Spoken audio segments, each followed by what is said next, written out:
Ada kutipan menarik dari buku ini, teman-teman. Salah satu buku dari Elie Wiesel yang berjudul Malam.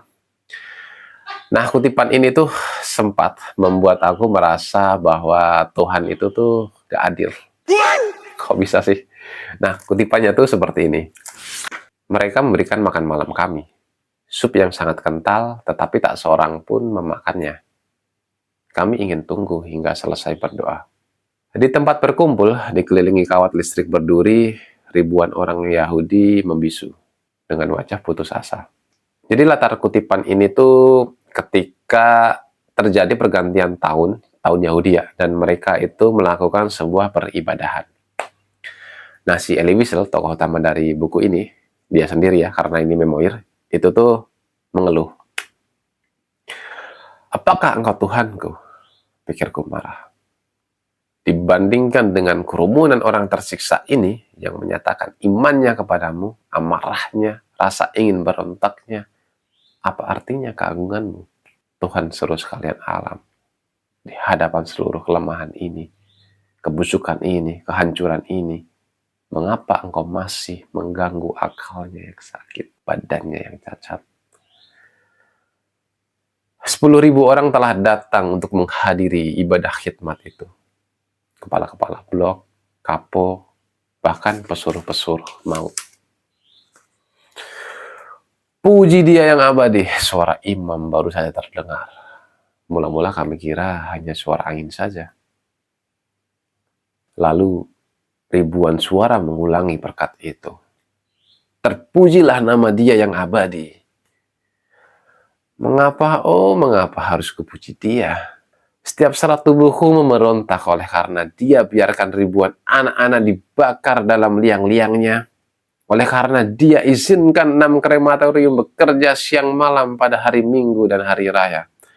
Oleh karena dalam kemahakuasaannya Ia telah menciptakan Auschwitz, Birkenau, Buna, dan begitu banyak pabrik kematian lainnya. Bagaimana aku sanggup mengatakan padanya, terpujilah Engkau yang abadi. Tuhan mempunyai alam semesta yang memilih kami dari antara bangsa-bangsa untuk disiksa siang malam, untuk menyaksikan ayah kami, ibu kami, saudara kami berakhir di krematorium. Terpujilah namamu yang kudus yang telah memilih kami untuk dibantai di atas altarmu.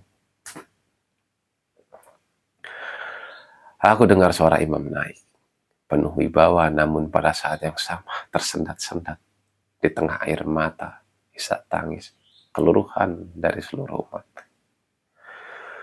Seluruh dunia dan alam semesta milik Tuhan, kata imam. Dan ia berhenti setiap beberapa menit. Seakan-akan ia tak punya kekuatan untuk menemukan makna terdalam dari setiap katanya. Dan aku yang pernah menjurus ke mistik berpikir, ya manusia itu kuat, lebih besar dari Tuhan. Ketika engkau ditipu oleh Adam dan Hawa, engkau menghalaukannya keluar dari Firdaus. Ketika orang sezaman dengan Noah menjengkelkanmu, engkau melanda dunia dengan air bah. Ketika Sodom tak disukai olehmu lagi, engkau menyebabkan langit memuntahkan api dan belerang di atasnya. Tetapi orang-orang ini yang telah kau khianati, telah kau biarkan disiksa, dibantai, dicekik dengan gas dan dibakar. Apa yang dilakukan mereka? Mereka menyembahmu. Engkau, mereka memuji namamu. Seluruh ciptaan bersaksi tentang kebesaran Tuhan. Pernah hari tahun baru menguasai hidupku. Aku tahu bahwa dosa-dosaku menyedihkan Sang Abadi. Aku memohon maaf darinya. Pernah aku betul-betul percaya bahwa keselamatan dunia tergantung dari satu tindakan kecil yang kulakukan, satu doa yang kuucapkan. Tapi hari ini aku berhenti memohon. Aku tak kuat lagi meratap. Sebaliknya aku merasa diriku kuat sekali. Akulah penggugat. Tuhan yang digugat. Mataku terbuka dan aku seorang diri, sangat sendiri dalam suatu dunia tanpa Tuhan dan tanpa manusia. tanpa kasih sayang atau belas kasihan. Aku sudah bukan apa-apa lagi, cuman abu, namun aku merasa diriku lebih kuat dari Yang Maha Kuasa. Kepada siapa hidupku terikat begitu lama? Aku berdiri di tengah-tengah umat yang berdoa itu, mengamatinya bagaikan seorang asing. Ibadat itu berakhir dengan hadis. Setiap orang menyanyikan hadis bagi orang tuanya, anaknya, saudaranya, dan bagi dirinya sendiri. Lamanian kami tinggal di tempat berkumpul itu. Tak seorang pun berani meninggalkan khayalan itu. Lalu sudah waktu tidur dan lambat laun para tahanan mulai kembali ke blok masing-masing. Kudengar orang-orang saling mengucapkan selamat tahun baru. Aku lari mencari ayahku. Pada saat yang sama aku takut mengucapkan selamat tahun baru kepadanya. Sedangkan aku sendiri sudah tak lagi percaya.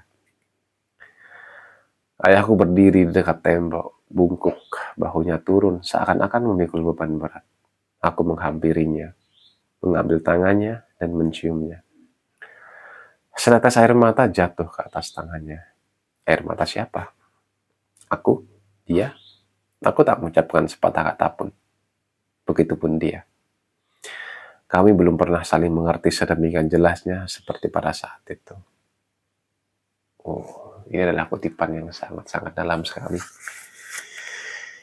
Karena, ya bagaimana lagi ketika kita sudah menyembah Tuhan, berdoa kepadanya, rajin beribadah, tetapi kan sebagai seorang umat kita selalu berekspektasi akan harapan terhadap keselamatan hidup kita kan. Atas apa yang telah kita lakukan kepadanya, menyembahnya, berdoanya kepadanya, berbuat baik. Tapi pada akhirnya Tuhan tak membalas apapun kepada kita. Ya meskipun Elie Wiesel ini beragama Yahudi ya. Karena ya mau bagaimana Islam mau masuk ke masyarakat ini untuk makan dan minum saja mereka dibatasi hidupnya oleh nasi. Apalagi untuk berusaha mencari kebenaran tentang agama gitu. Jadi menurutku ya pada saat itu Tuhan tidak adil. Elie Wiesel malam. Jangan baca kalau masih dikit imannya.